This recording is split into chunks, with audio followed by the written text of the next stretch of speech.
A casi nadie,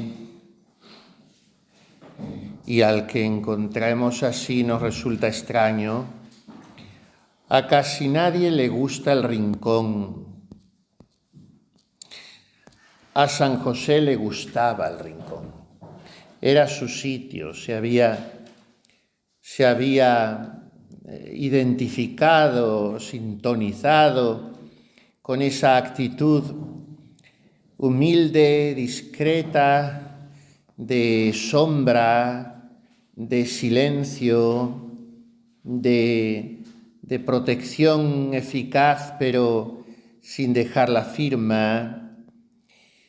Y por eso San José es raro para los parámetros humanos de prestigio, de relaciones.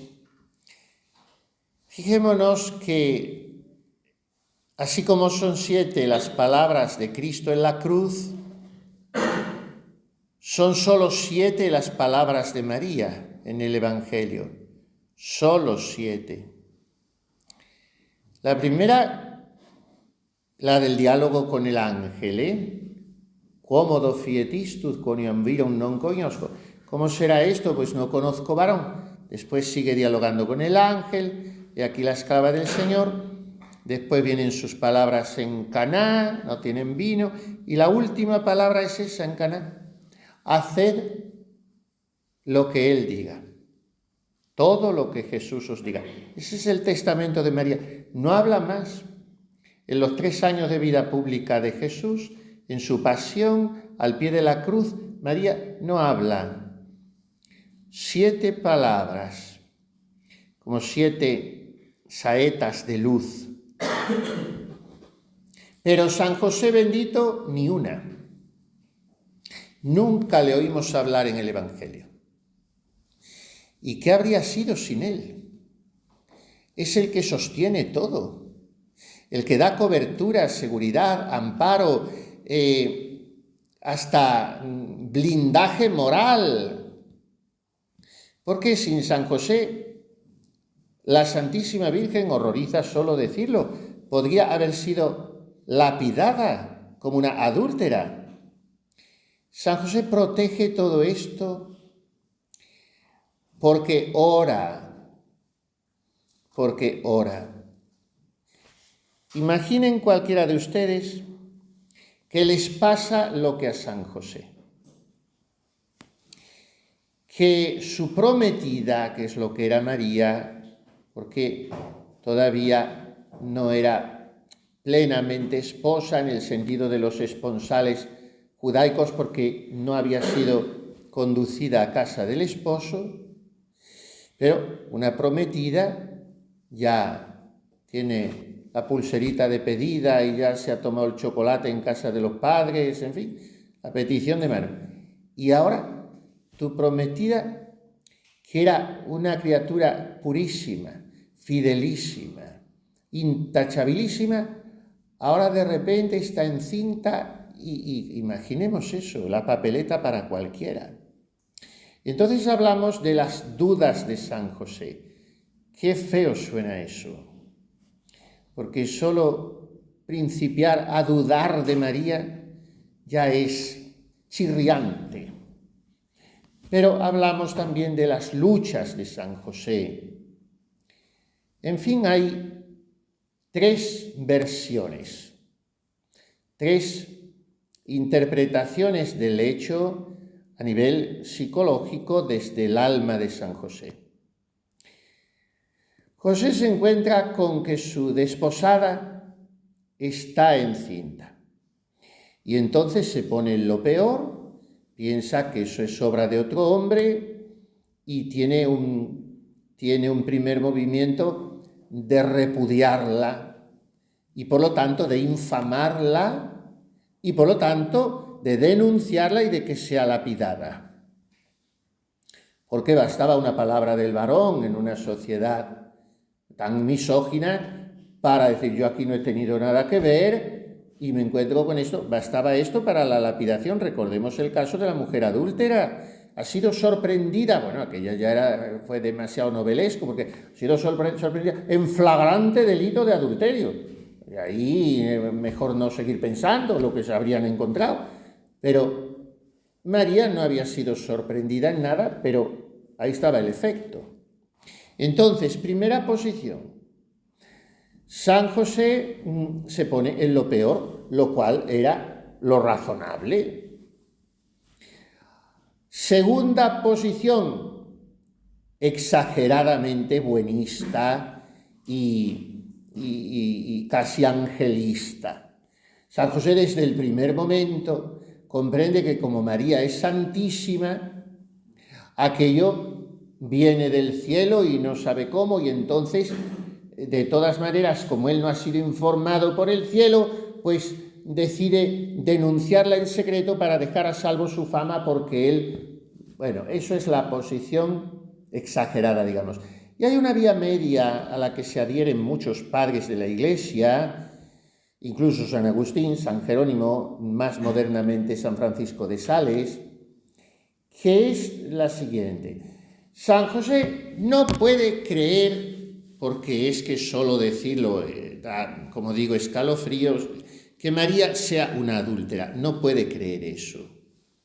Pero tampoco sabe lo que ha pasado.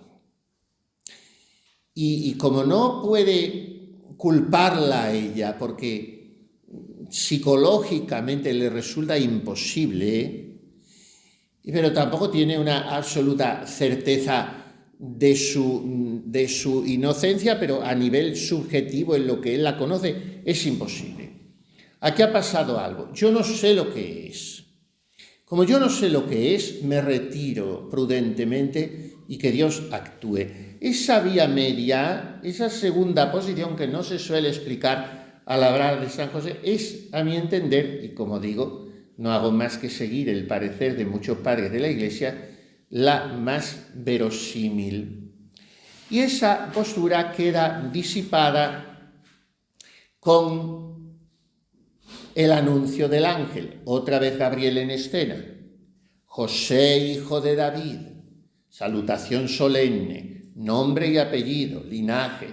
José, hijo de David, no temas. Otra vez el no temas. Pero en este caso no es el no temas que se le ha dicho a Zacarías, no tengas miedo. No es el no temas que se le había dicho a María, no temas perder tu virginidad, sino es el no temas reverencial. O sea, no es menester tanto temor de Dios porque es tu mujer. Es lo que le dice en el anuncio. No temas recibir, no me gusta, la traducción tu mujer realmente no es correcta, porque María nunca fue mujer de José, fue esposa de José. Y en el caso de cualquiera que esté casado, su esposa es también su mujer. Pero en el caso de José, su esposa no fue su mujer. Bueno, pues no temas recibir a María tu esposa, porque lo que hay en ella es del Espíritu Santo. O sea, efectivamente estás ante un misterio, pero no te tienes que descalzar, que tu temor reverencial ante el sacrum no te eche para atrás, no te retire. Porque si temes, me quedo sin ti para el plan de Dios. Entonces, lo que hay en ella es del Espíritu Santo. José se levantó y recibió a María en su casa. Vamos a ver las diversas apariciones, porque tenía buscado otra cosa, pero luego lo buscaré, las diversas apariciones de José en su evangelio propio, que es el de San Mateo, quien después de narrar largamente toda la genealogía de Jesús, de otra manera a como la narra Lucas, pues ya en el versículo 18 del capítulo 1 dice: el origen de Jesucristo fue de esta manera. Su madre María estaba desposada con José y antes de empezar a vivir juntos se encontró encinta por el Espíritu Santo. Su marido José, que era justo, que es tanto como decir que era un hombre santo, no quería infamarla. Me gusta más esta traducción, porque suelen decir, como no quería repudiarla, bueno, repudiarla de alguna manera era significar su rechazo y por tanto culpabilizar a esa mujer. Aunque el repudio lo hubiera hecho sotto voce, pero no, como no quería infamarla, o sea, no quería perjudicar ni mancillar el candor de aquella inocencia que él seguía sin poder negar en María. Como no quería infamarla, resolvió repudiarla en privado.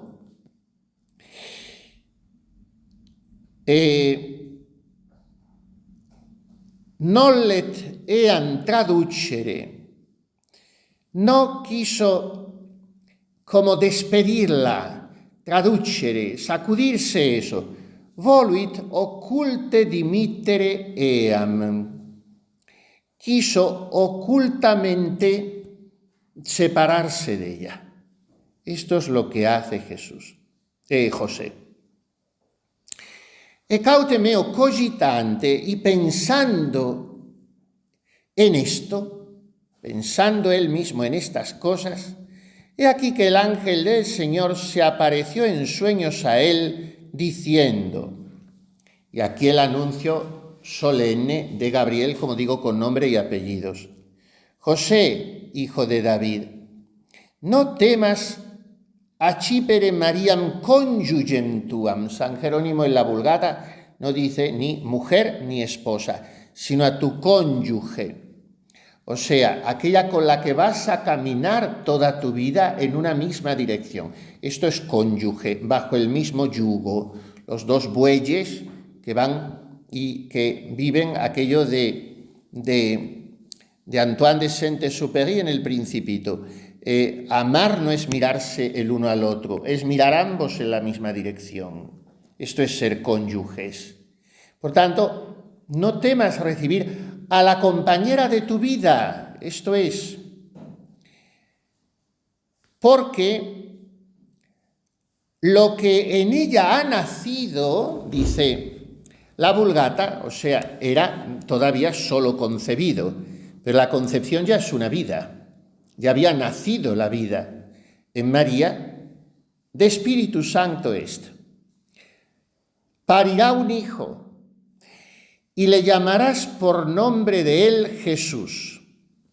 Él mismo hará salvo a su pueblo de sus pecados. Y esto para que se cumpliera lo que había dicho el Señor por el profeta. He aquí que la Virgen concebirá y dará a luz un hijo, le pondrán por nombre Emmanuel, que se interpreta Dios con nosotros. Exurgens autem Josefa somno, levantándose entonces José del sueño, hizo como le había mandado a él el ángel del Señor y recibió a su cónyuge. Y no la conocía a ella hasta que parió a su hijo primogénito y le llamó de nombre Jesús. Eso de no conocer hasta está requete resuelto por los escrituristas y lingüistas, que no significa conocer después. Bueno, pues esta es la primera anunciación del ángel y la primera vez que le estropea la siesta a José, con el primer no temas. Y entonces aquello disipa la suspensión del juicio que José había hecho en sí mismo. No había hecho una condenación ni tampoco una angelización. Había remitido el juicio a Dios y Dios viene a decirle cuál es la verdad por medio del ángel. Luego viene ya más adelante lo de los magos que van guiados por la estrella a adorar al niño, preguntan a Herodes, etcétera, y le adoran. Entonces, luego, advertidos en sueños de no volver a Herodes, se van por otro camino. Partido que hubieron los magos, el ángel del Señor, siempre ya se entiende que es el mismo Gabriel, se apareció en sueños a José y le dijo: Surge, etachi pepuerum et madre meius, levántate y toma al niño y a su madre, y huye a Egipto y estate allí hasta que yo te avise, porque Herodes va a buscar al niño y a matarlo. Y entonces, levantándose en medio de la noche, tomó al niño y a su madre y se retiró a Egipto y estuvo allí hasta la muerte de Herodes.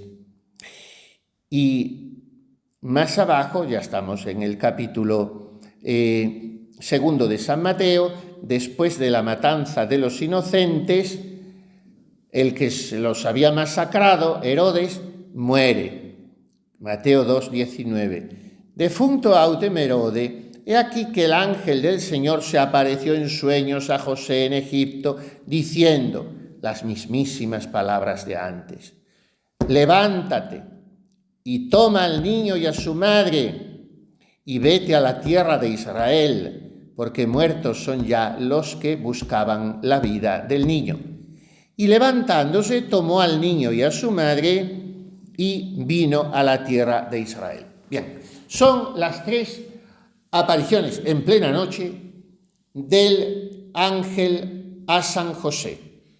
Apariciones aprovechando el sueño, porque las apariciones imaginarias muchas veces son en sueños.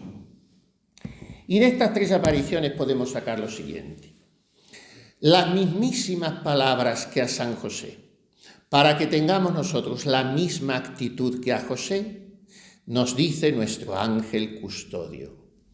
La primera vez: no temas recibir a María, tu cónyuge, en tu casa. Eso nos dice el ángel. O sea, que María sea quien va con nosotros para ayudarnos a arar los surcos de nuestra vida. Que ella va siempre a nuestro lado para estimularnos a seguir caminando, a luchar, para mirar en la misma dirección, ella y yo, que es en dirección a Jesús. Y yo no puedo temer recibir a María. ¿Cómo temer a una madre? ¿Cómo temer la presencia de alguien que nunca me va a condenar, que siempre me está esperando, que no se cansará de perdonarme, que cura mis heridas porque es enfermera del Hospital de la Misericordia de Dios, como la llama San Juan de Ávila? ¿Cómo no abrir de par en par las puertas de mi casa, de mi vida, de mi trabajo, de mis relaciones, de mi matrimonio, de mi familia, de mi economía, de mi castidad, de mis diversiones, todas las puertas de mi vida a María? No temas recibir a María en tu casa y tómala como cónyuge en el sentido de caminar unido a ella siempre en el mismo surco. Y después la segunda palabra que dice el ángel a José es la misma en los dos sueños. O sea, cuando estamos dormidos, cuando estamos lánguidos, cuando estamos tibios, flojos, cansados, vencidos casi, el ángel a un oído y San José al otro nos dicen: surge, levántate y toma al niño y a su madre.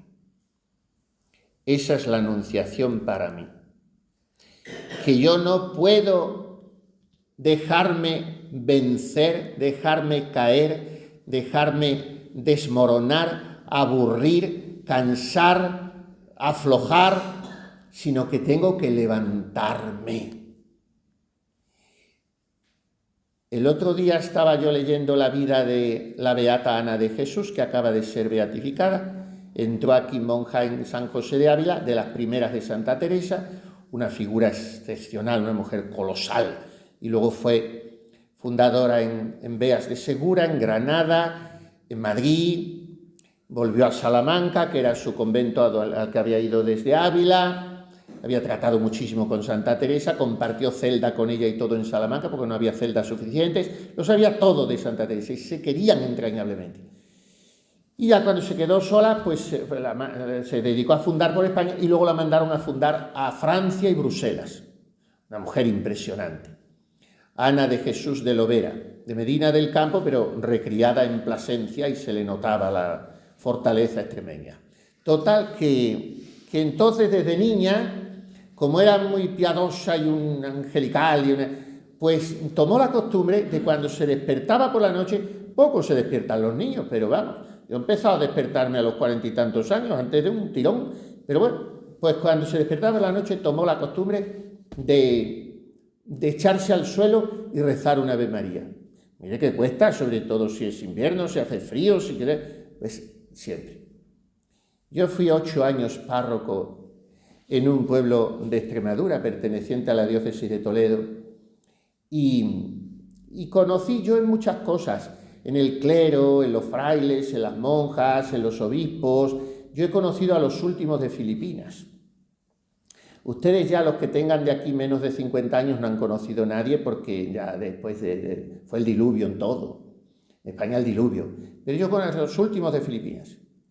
Y jesuitas de aquellos conocí bastantes, al padre Loring, al padre Mendizábal, misioneros populares y teólogos, a don Baldomero Jiménez Duque aquí de Ávila le conocí, al padre Rollo Marín. Una vez, nada más, yo peregrinaba a verlos antes que se me murieran.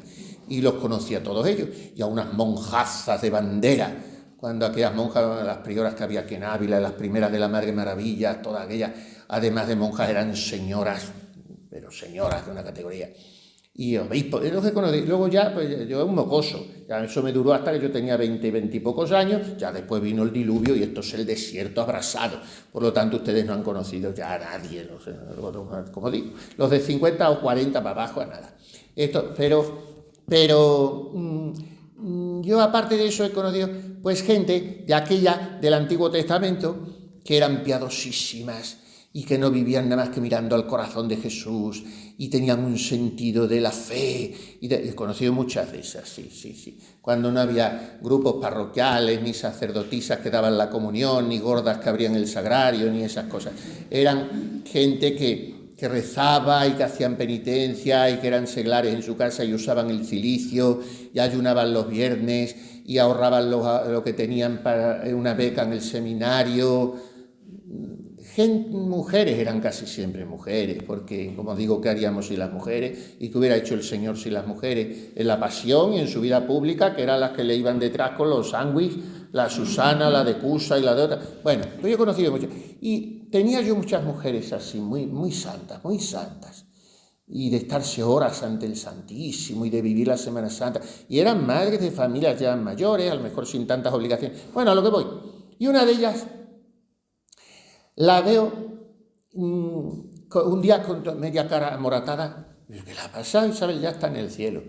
Y como casi todas ellas, claro, todas. ¿Y de qué ha pasado? No, nada, no me ha pasado nada. No, ¿qué le ha pasado? Dice, no, es que mire, padre, yo le tengo prometido al Señor, era invierno, y ella ya tendría 60 y algo años, y le tengo prometido al Señor que cuando me levanto por la noche, cuando me despierto por la noche, saltar de la cama y besar el suelo, hacer esa penitencia, besar el suelo.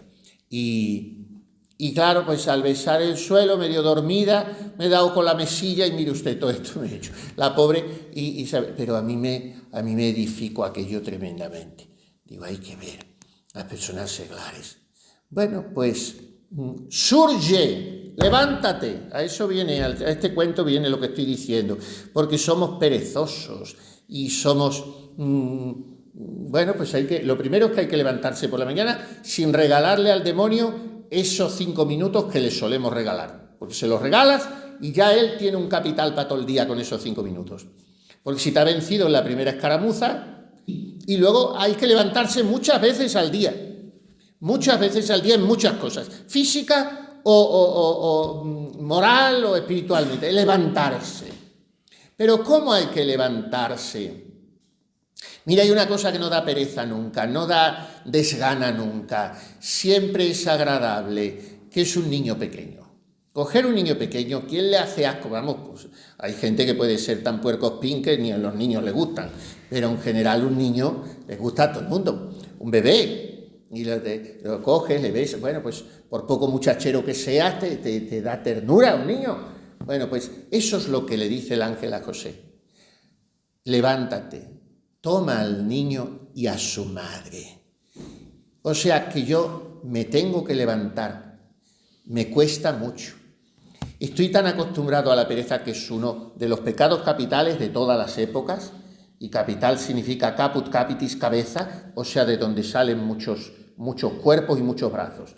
La pereza ha sido siempre fatal. Pero en la gente de hoy es una verdadera plaga.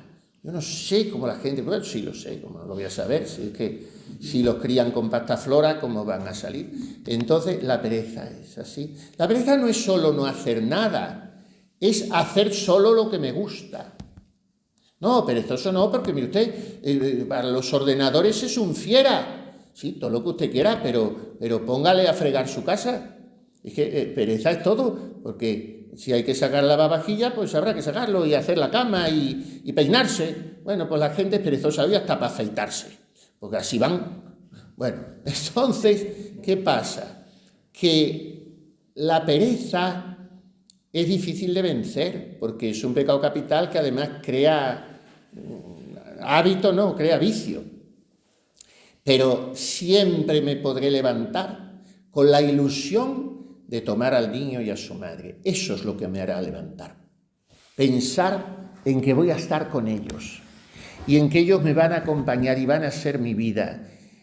Y estar ahí para que yo le quiera, que es lo único que quiere él. Que le quiera. Ahora me acaban de regalar las carmelitas un niño Jesús de esos comestibles que ellas hacen, y dice, para que le quiera mucho esta Navidad, para que le quiera. Pues si no está esperando otra cosa. Bueno, toma al niño y a su madre y levántate y sacude ya tantos atolondramientos, tantas perezas, tanto dejarlo para mañana y tanto estoy en ello, que es una frase que me pone negro. Estoy en ello. El estoy en ello es de los engaños más finústicos que se han inventado. Sí, estoy en ello. Es decir, que nada. Eso. Y el verbo ir más gerundio tampoco lo aguanto.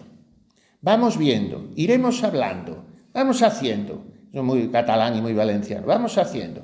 Bueno, pues no, vamos haciendo nada. No. Hacer, presente. Vamos hago, veo, hablo. O hablaré. Vamos a conjugarlo en formas más tajantes, no en esos circunloquios que son retuécanos para escaparnos de la cosa, no.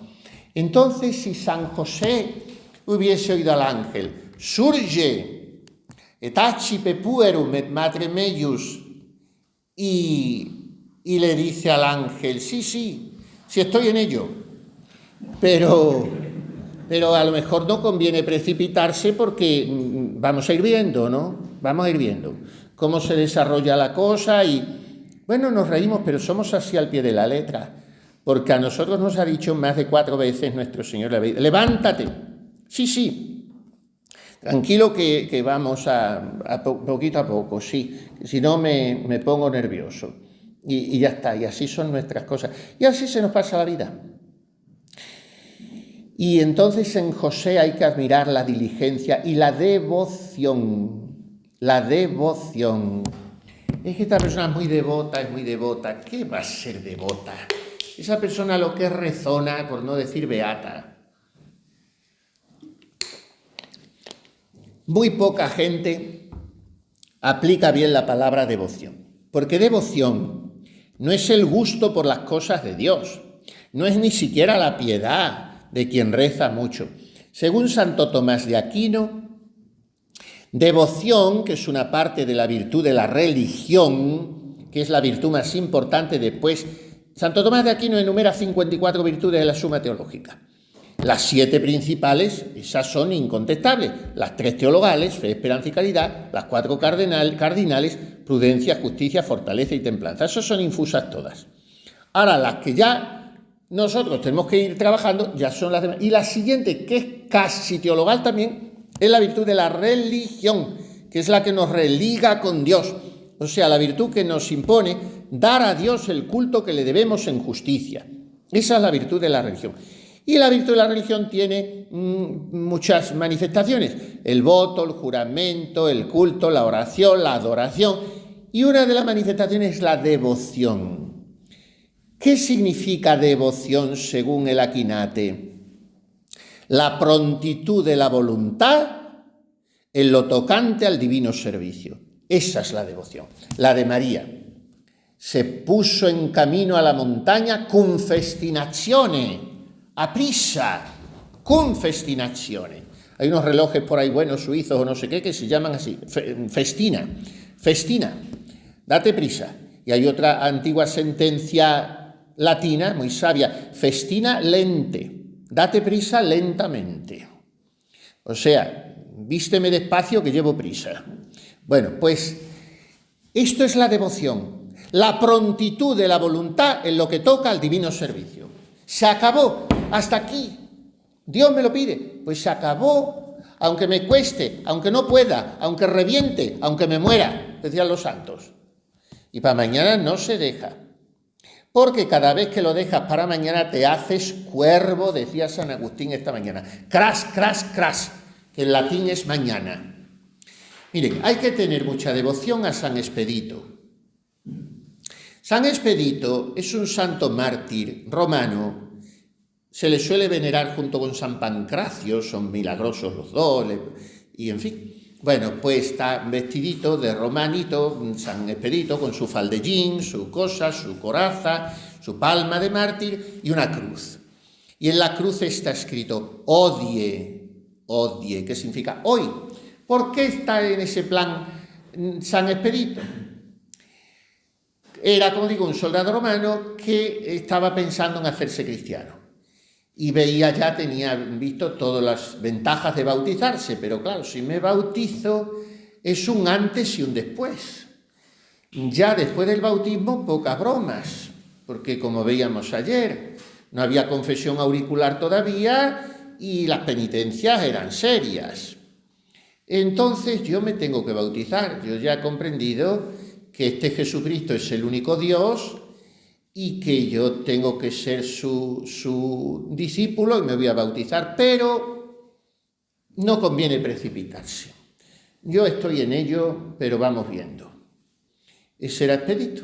Y entonces cada vez que le venía el pensamiento de bautizarse y le venía su pereza para hacerlo, que lo dilataba una y otra vez, pues resultaba que daba la coincidencia que sobrevolaba por alrededor de su cabeza un cuervo negro. Y claro, naturalmente, y entonces él se quedaba como impresionado y mal a gusto del graznido del cuervo.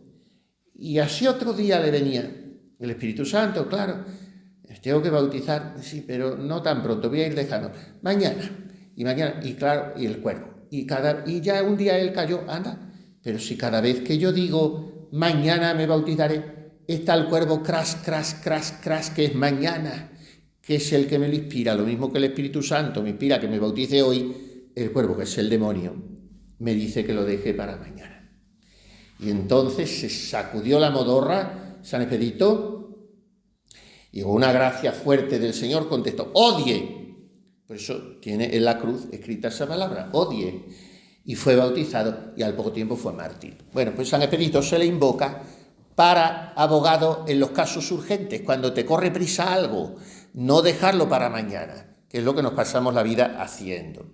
Bueno, pues, ¿y si San José lo hubiera dejado para mañana? ¿Y si San José hubiera dicho vamos viendo? ¿Y si San José hubiera querido dejar a salvo su comodidad, su prestigio, su instalación en Nazaret? Pensemos la vida de este hombre. Hasta Belén, a que pariera allí su mujer en un establo de animales. Luego los magos, los pastores, y con lo poco que le hubieran dado los magos, el oro y las cosas, hasta Egipto sin tener nada. A Egipto porque le mataban al niño, y allí solos cómo se abrirían camino, pobrecitos del todo, y otra vez para atrás y a establecerse en otro lugar que tampoco era el suyo, en Nazaret. ¡Qué vida la de José! Y no tenemos ni una palabra de él, solo amor, silencio, oración, abnegación, discreción. Yo me lo figuro secándose sobre el banco de carpintería, venga a pasar la garlopa, secándose el sudor a mediodía y entrando allí la Virgen Santísima con un vasito de agua fresca, que es lo único que tenían de la fuente, y tirándosele el niño al cuello a besarle y el hacerle carantoñas. Y María, venga, Jesús, deja de seguir trabajando a papá. Y así, porque Jesús se parecería en todo a José, no tenía genes de él ninguno, pero el hombrecito copian todo al padre, en los gestos, en la manera de hablar, hasta en los andares, se parecerían todo. Jesús el más hermoso de los hijos de los hombres y tendría toda la belleza de su madre, belleza varonil, y toda la sangre de su madre. Por eso de alguna manera, cuando comulgamos a Jesús, comulgamos la sangre de María también, porque la recibió toda de ella. De José no tenía nada genéticamente, pero lo tenía todo moralmente. Era su espejo. José habría enseñado a rezar al Hijo de Dios vivo y le había leído la palabra de Dios y le había hablado, sabiendo quién era. Imaginemos el papel de José en la pérdida voluntaria, terrible episodio del niño en el templo, 3 días. Y el dolor del corazón de aquel hombre que se sabía el custodio del Redentor y no encontrarle en la caravana de los hombres ni de las mujeres 3 días y encontrarle allí en el templo como un hombrecito sentado, escuchando y haciendo preguntas a los doctores de la ley, y qué ataque de nervios le hubiera dado a cualquier padre y qué bofetón le hubieran dado al niño y que todo. Pero José no habla, es el cabeza de familia y no habla. Deja que sea María la que se adelante. Y María, solo con toda mansedumbre, dice, hijo, ¿por qué lo has hecho así con nosotros? ¿Por qué? Pero María, en el fondo, está cumpliendo su papel ahí también de profetisa, porque está provocando la respuesta del niño. No sabíais que debo ocuparme en las cosas de mi padre. Pero es que antes María le dice, mira que tu padre y yo te buscábamos angustiados. Miren, ya sabemos bien que José no es el padre de Jesús, pero ha habido como un afán un poquito desmesurado y feo de significarlo explícitamente una y otra vez que no es el padre de Jesús. Entonces nos hemos inventado apelativos tan incómodos y molestos de oír. Padre nutricio de Jesús, padre legal de Jesús, padre adoptivo de Jesús. No digamos ya si decimos padre putativo de Jesús, que es el colmo, de ahí vienen los pepes. El pepe de José es José, P, padre putativo, P, pues ahí vienen los pepes. Bueno, pues entonces todos son adjetivos, todos son apellidos, porque parece que vamos a dar mal a entender su padre. No, pues es su padre, ya sabemos que no es su padre biológico, pero como decimos ayer, es el padre que mejor representa la paternidad de Dios. Y entonces imaginémonos que María dice, hijo, ¿por qué has hecho así con nosotros? Mira que tu padre putativo y yo te buscábamos angustiados. Entonces, bueno, pues es tu padre. Y entonces Jesús dice, ¿no sabíais que yo debo ocuparme en las cosas de mi padre? Por un lado está contraponiendo, pero por otro lado está identificando la paternidad de José con la de su Padre Celestial. Bueno, pues este es José y estas son algunas de las gruesas y breves y básicas y torpes pinceladas que podemos dar sobre él. Pero quiero añadir algo, ya que estamos en su casa, de quien le sacó de la sombra. Porque José ha estado, pues, casi todo el primer milenio de la historia de la Iglesia y la mitad del segundo en buena medida también en la sombra. En la Iglesia oriental era siempre venerado, más que en la latina, en la occidental, pero muy tímidamente. Los padres de la Iglesia hablan de él, sí, pero tampoco mucho. Y entonces empiezan a hablar más de él en la tarda Edad Media, sobre todo San Bernardino de Siena, un gran dominico que es el primero que tiene la gran obra La Suma de los Dones de San José, Fray Isidoro de Isolanis y algunos otros.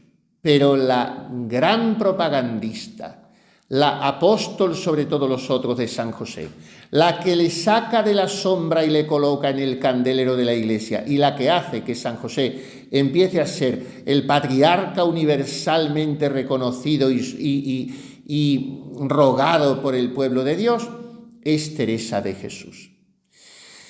Porque siendo una monja joven y guapa de 24 años recién entrada en su convento, se pone malísima a morir. La lleva su padre a Becedas, que es un pueblo de por ahí de la sierra, cerca de Béjar y por ahí, a Sao Piedrahita, y la llevan a una curandera que la tenía que curar y la terminó de destrozar viva. La dejó muerta, solamente que Dios se sirvió de aquello para que ella convirtiera al cura de Becedas, que estaba viviendo amancebado con una mujer, y le arrancó un idolillo que ella le había puesto al cuello. Aunque yo no creo determinadamente en esto de ídolo, dice, pero algo tiene que haber cuando por aquel idolillo esta elementa lo tenía sojuzgado. Le arrancó el idolillo, lo tiró al río y él se convirtió, abandonó aquello y al cabo de un año se murió el cura y dice, yo creo que esta gracia se la concedió la Virgen, dice la santa humildemente, cuando había sido ella, joven monja, que se atrevió a aquello. Dice, porque él era muy devoto de su limpia concepción y todos los años celebraba mucho su fiesta, aunque sabía todo el pueblo que estaba con la barragana, pero él, las cosas, las contradicciones que tenemos. Bueno, pues de Becedas se vino muerta, tan muerta que llegó aquí a Ávila y se murió de verdad. O sea que le abrieron la sepultura, le celebraron los funerales en la Encarnación, y le hicieron toda la honra fúnebre, le echaron cera en los ojos, no los abría, un espejo aquí, y así 4 días, muerta. Bueno, un caso singularísimo de una catalepsia más allá de lo normal, y la salvó su padre, que decía, esta hija no es para enterrar, esta hija no es para enterrar. Y gracias a eso no la enterraron. Y al 4.º día empezó a mover el dedo meñique, y así poco a poco, y resucitó, pero resucitó sin poderse mover de la cama, hecha un ovillo, tullida totalmente. Y aún así, como tenía que ser lo que ella dijera, pues le dijo a su padre que por lo que más quisiera que la bajara a su convento de la Encarnación. Todo eso aquí, es que donde estamos, lo que estoy contando fue aquí. Y ella le dijo a su padre que la bajara a su monasterio de la Encarnación, al otro lado de las murallas, y que ella no podía estar fuera de su convento. Y llegó a la Encarnación, que necesitaban 4 monjas para con sábanas moverlas en la cama, y ya al cabo de muchos meses empezó a andar a gatas. Y luego se resucitó, estuvo toda la vida muy enferma, pero sin parar un minuto de fundar y de trabajar, pero siempre muy enferma. Pero entonces, aquella vez hubiera muerto y después, en todo caso, no se hubiera recuperado. ¿Quién la resucitó y quién la recompuso? San José bendito, a quien ella se encomendó. Y a partir de ahí comprendió que San José la iba a resucitar de todo, se lo iba a arreglar todo y la iba a recomponer de todo. Entonces le encomendó toda su reforma, todos los conventos los puso bajo el título de San José, empezando por este de San José de Ávila, y ya no le llamó nunca más que por mi Padre y Señor San José, mi verdadero Padre y Señor. Y por eso vamos a leer y terminar así el capítulo 6 de su vida. Lean ustedes a la Santa Madre. No empiecen por la vida, empiecen por las fundaciones. Todo el mundo aconseja empezar por la vida. Y yo también lo aconsejaba al principio. Como llevo leyéndola toda mi vida y vuelvo a leerla y vuelvo. Santa Teresa es una droga, Y entonces, para quien se aficiona, porque a mí me hace una gracia hoy, como la gente es tan perezosa intelectualmente y se lee tan poco y de todo, y a mí me dicen algunos jóvenes, y no tan jóvenes, es que a mí me cuesta el castellano antiguo de Santa Teresa. Y yo digo, a mí el castellano que me cuesta es el de ahora. Ese es el que me cuesta.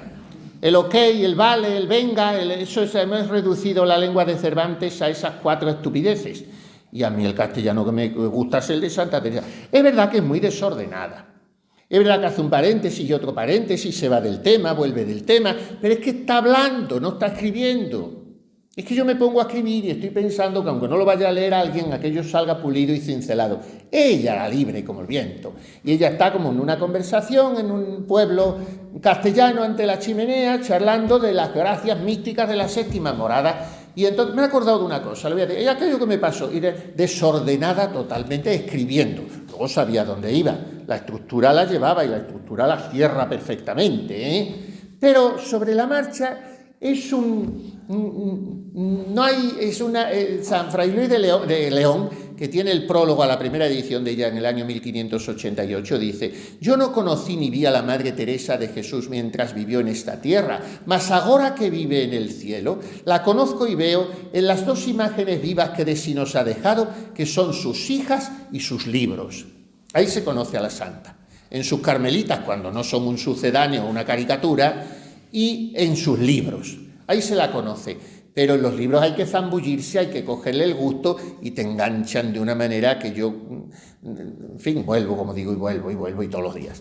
Entonces, dice Fray Luis de León en ese prólogo, que escribe desafeitadamente. Ahora decimos los hombres que nos afeitamos, y eso está mal dicho. Bueno, algunos desgraciadamente sí se afeitan, porque afeitarse es darse afeites, o sea, cremas y potingues y cosas. Lo que tendríamos que decir los hombres que hacemos es rasurarnos, que está bien dicho, o tonsurarnos, que algunos también lo hacen, pero rasurarnos, o farsi la barba, como dicen los italianos. Hoy no te has fatto la barba, no te has hecho la barba hoy. Bueno, pues, pero afeitarse está mal dicho, porque afeitarse lo que hacen las mujeres, no los hombres, que se pintan como una puerta a las pobres para salir medio restauradas a la calle. Eso es afeitarse. Pero lo nuestro es rasurarse. Bueno, pues darse afeites es dar cosmética, maquillar la cosa. Y es lo que hacen los escritores. La mayoría de los escritores escriben con 7 diccionarios de sinónimo al lado y con otro diccionario de la Real Academia y van buscando las palabras. Pero quien escribe como habla y encima tiene una riqueza de léxico extraordinaria y te engancha, ese es un artista. Bueno, pues esa era la Santa Madre. Pero conviene aficionarse a ella. Entonces, primero hay que aficionarse a su manera de decir, de pensar, de narrar, y para eso el más emocionante y divertido y entretenido y apasionante es el libro de las Fundaciones, porque es una novela. Y es lo primero que hay que leer, las Fundaciones. Lo primero que hay que hacer es ver la serie de Conchita Velasco, Eso es lo primero que hay que hacer. Que aparte de ser muy mona, ha hecho un año ahora que se murió en Valladolid, la pobre. Y yo creo que en fin, pedía el voto para los socialistas y enseñaba mucho las piernas, pero tendrá un cielo grande porque hizo de Santa Teresa muy bien. Y enseñó a mucha gente a conocer y a querer a la santa y siempre hablaba preciosidades de la santa en sus entrevistas. Pues esa serie ayuda mucho a introducirse, que la hizo Televisión Española en las últimas cosas buenas que hizo, en el año centenario, el 82, y luego leerla a ella y las fundaciones. Pero luego la vida. Bueno, los 9 primeros capítulos de la vida son totalmente autobiográficos. A partir del 10 ya empieza a hablar de la oración hasta el 22, 4 maneras de regar un huerto, 4 clases de agua, 4 grados de oración, porque encuentra unas imágenes extraordinarias. Y a partir del 23 vuelve a su vida, pero desordenadamente ya.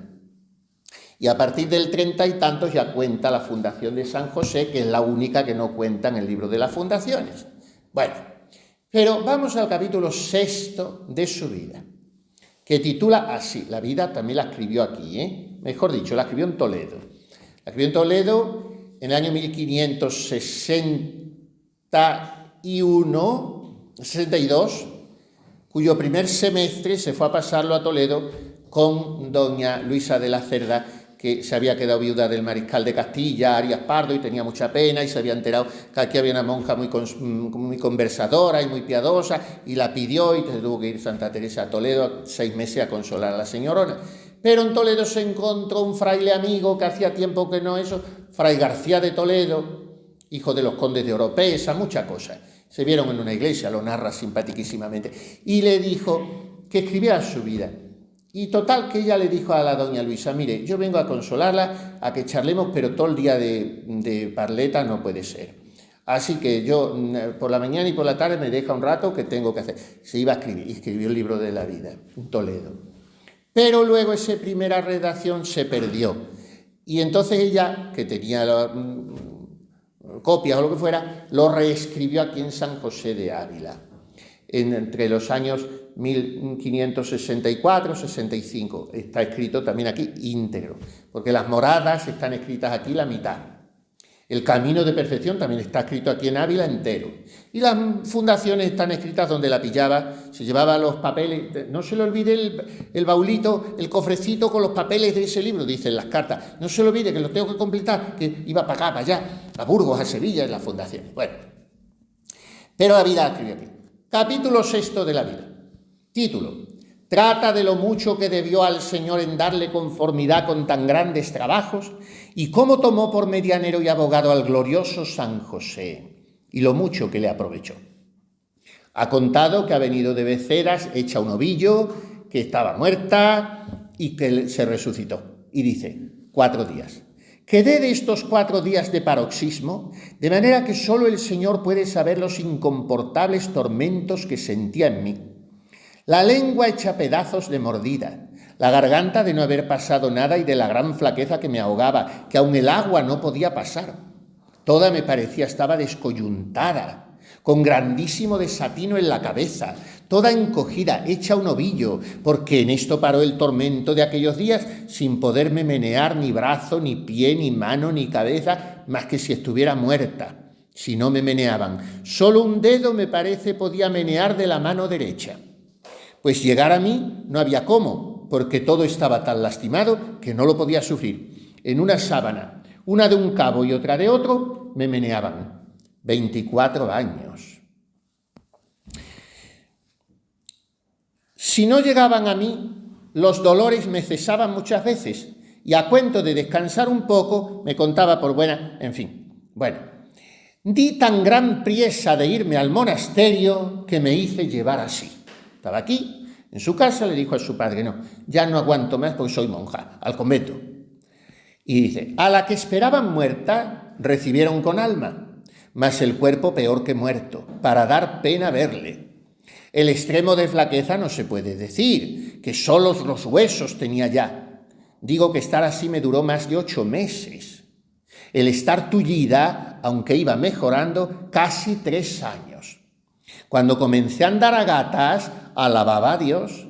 Todos los pasé con gran conformidad y si no fue estos principios, con gran alegría, porque todo se me hacía no nada comparado con los dolores y tormentos del principio. Estaba muy conforme con la voluntad de Dios, aunque me dejase así siempre. Paréceme, era toda mi ansia de sanar por estar a solas en oración, confesaba a menudo, etc.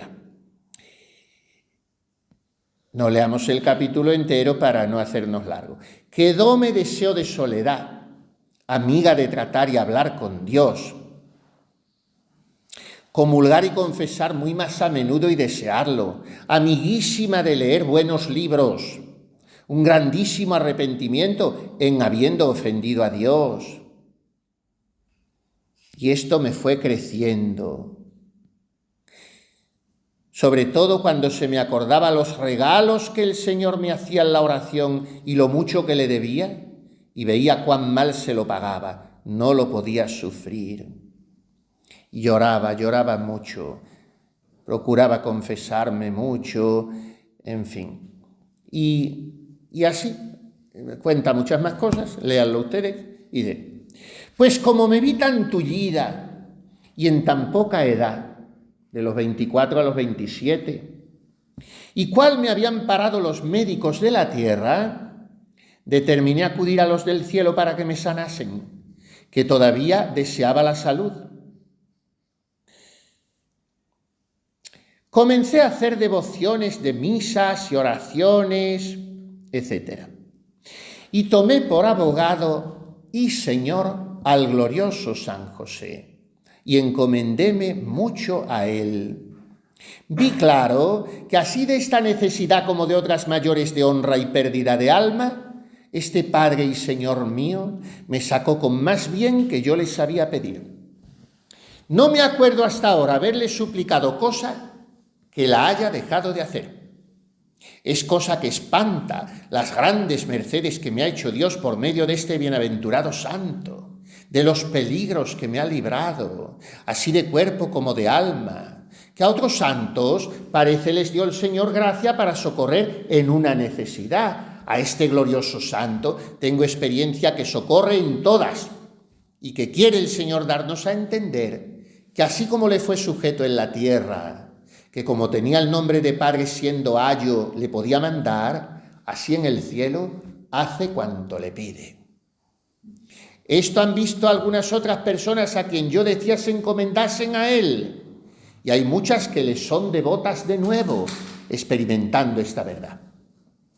Procuraba yo hacer su fiesta con toda la solemnidad que podía. Querría yo persuadir a todos, fuesen devotos de este glorioso santo, por la gran experiencia que tengo de los bienes que alcanza de Dios.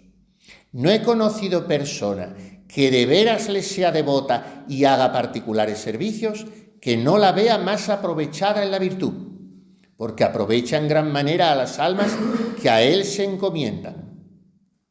Cada año en su día le pido una cosa, y siempre la veo cumplida. Si va algo torcida la petición, él la endereza para más bien mío. Si fuera yo persona que tuviera autoridad de escribir, de buena gana me alargara en decir muy por menudo las mercedes que me ha hecho este glorioso santo a mí y a otras personas.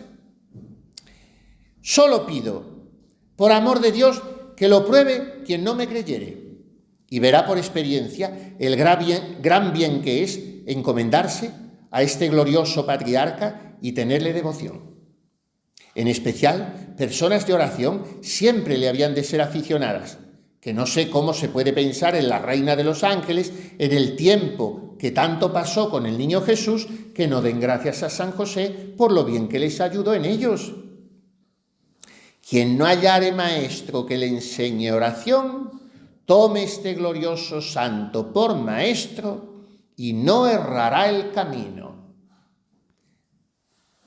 Plega al Señor, no haya yo errado en atreverme a hablar de él, porque aunque publico serle devota, en los servicios y en imitarle, siempre he faltado.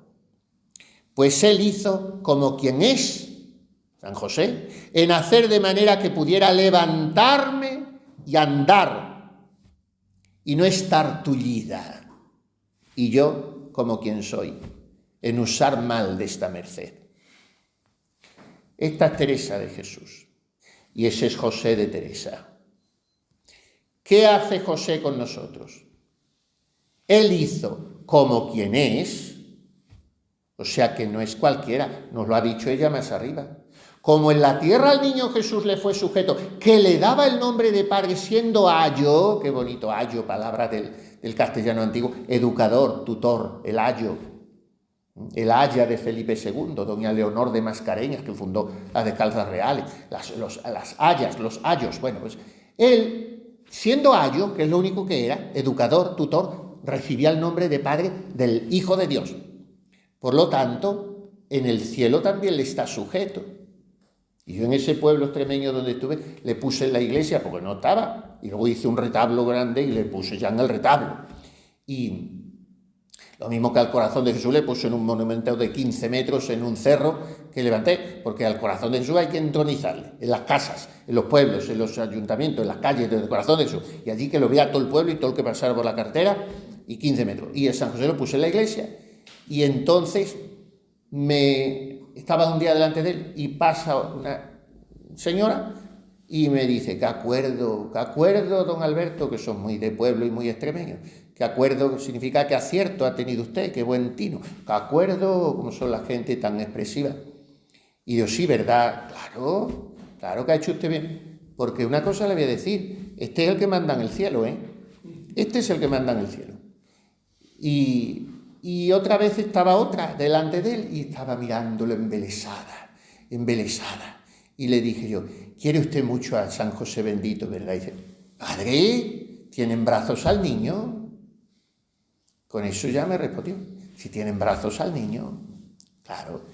Porque San Antonio de Padua también tienen brazos al niño. San Cayetano de Tien también tienen brazos al niño, pero no tienen brazos al niño. Es que se le apareció el niño Jesús, pero si el niño Jesús tiene 33 años, ¿cómo se le va a aparecer? Fue una visión imaginaria. Se apareció la Virgen, le dio al niño. Bueno, sí, bien, visiones imaginarias. Pero el que lo tuvo físicamente fue San José. y le tiraba de la barba y le daba besos y cosas. Bueno, y entonces aquella me dijo, pero padre, si tienen brazos al niño, ¿qué más queremos? Más no puede, ¿qué santo hay que tenga eso? Bueno, pues la santa dice, él es el que manda en el cielo, y dice, pues él hizo como quien es, en hacer de manera que pudiera levantarme y andar y no estar tullida. Surge, accipe puerum et madre meius, levántate. Y para no estar tullido y poder andar, y andar con elegancia, no andar metiendo los pies o arrastrándolos o trastabillando o cansado. Hay gente que van que da pena verlos. También hasta para andar por la calle hay que tener arte y salero, ¿eh? Y entonces, para que podamos levantarnos y andar, pues él hace como quien es, que no estemos tullidos. Y nada más. Y para pedir todo esto por intercesión de San José, vámonos con su hijo y vamos a pedirle al Padre que nos enseñe a querer mucho a su hijo, pero también al hijo que nos enseñe a querer al Padre, porque todos tenemos que ser muy devotos de San José. Los padres de familia y esposos, no te digo nada. Los que tengan vocación a consagrarse al Señor, se la tienen que encomendar a San José. Los que se vayan a morir, que somos todos porque toda la gente tiene esa mala costumbre, tienen también que encomendarse a San José, que es patrono de la buena muerte. Y es patrono de todo, de todo. Y si se va a hacer un viaje, y si se pasan apuros económicos, y si se tiene una dificultad con la esposa, y para educar a los hijos, yo qué sé, para todo. Entonces, a querer mucho a San José, y lo mismo que el faraón les decía a los que iban a pedir grano de los graneros, ite a Joseph, José, el pequeño de los hermanos que quisieron vender, y luego el faraón, como le descifró los sueños, lo cogió de administrador, y por eso de José decimos, constituiteum dominum domus sue, et principem omnis possessionis sue. Le constituyó señor de su casa y príncipe y administrador de todas sus posesiones y haciendas. Por eso, aquel faraón decía, id a Joseph, id a José, que los dé de comer. Y el Padre Celestial nos dice eso.